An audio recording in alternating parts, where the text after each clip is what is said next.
அசாமில் 50க்கும் மேற்பட்ட கர்ப்பிணி பெண்களுக்கு சிசேரியன் செய்து பிரசவம் பார்த்த போலி மருத்துவர் 10 ஆண்டுகளுக்கு பின் போலீசாரிடம் சிக்கியுள்ளார். போலி சான்றிதழ்களை தயாரித்து வெற்றிகரமான மருத்துவராக வலம் வந்தவர் வசமாக சிக்கியது எப்படி? மன்னிச்சிடுங்க, எங்களால காப்பாற்ற முடியல என கண்ணாடியை கிளற்றி கண்ணீரே வராமல் சோகத்துடன் உறவினர்களுக்கு தகவல் கொடுக்கும் இந்த நபர் ஒரு மருத்துவரே அல்ல என்பது 50 சிசேரியன்களுக்கு பிறகுதான் தெரிய வந்துள்ளது. ஆண்டவன் முதல்ல அள்ளி அள்ளி கொடுப்பான், ஆனா கடைசியில கைவிட்டு விடுவான் என்று நடிகர் ரஜினிகாந்தின் பொன்மொழிகள் இந்த போலி மருத்துவரின் வாழ்க்கையில் பலித்து விட்டது.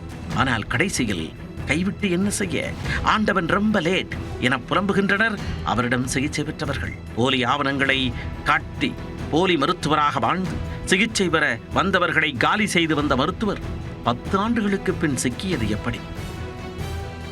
அசாமில் உள்ள ஸ்ரீபூமியைச் சேர்ந்தவர் புலோக் மலாக்கர். இவர் சில்சார் பகுதியில் உள்ள 2 தனியார் மருத்துவமனைகளில் கடந்த 10 ஆண்டுகளாக கைனகாலஜிஸ்டாக பணியாற்றி வந்துள்ளார்.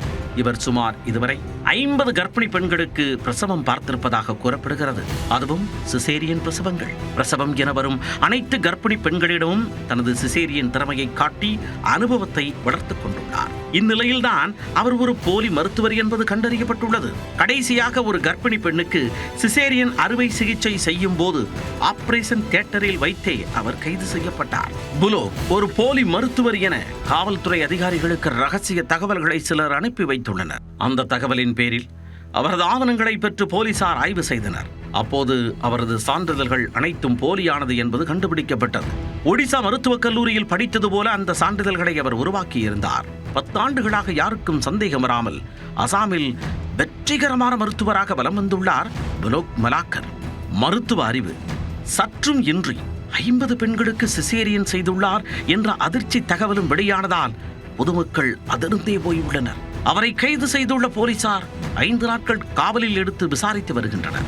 இத்தகைய நபர்கள் கிராமப்புற மற்றும் நகர்ப்புறங்களில் உள்ள நடுத்தர வர்க்க குடும்பங்களை குறிவைத்து அவர்களுக்கு மருத்துவ சேவைகளை முன்வந்து செய்வதாக காட்டிக்கொள்வதால் பொதுமக்களும் எந்தவித சந்தேகமும் இன்றி ஏற்றுக்கொள்கின்றனர். இவர்களை போன்ற போலி மருத்துவர்களின் எண்ணிக்கை அதிகரித்து வருவதால் இந்த ஆண்டு ஜனவரி முதல் போலி மருத்துவர்களை பிடிப்பதற்கென்றே அசாம் அரசு சிறப்பு நடவடிக்கையை தொடங்கியுள்ளது.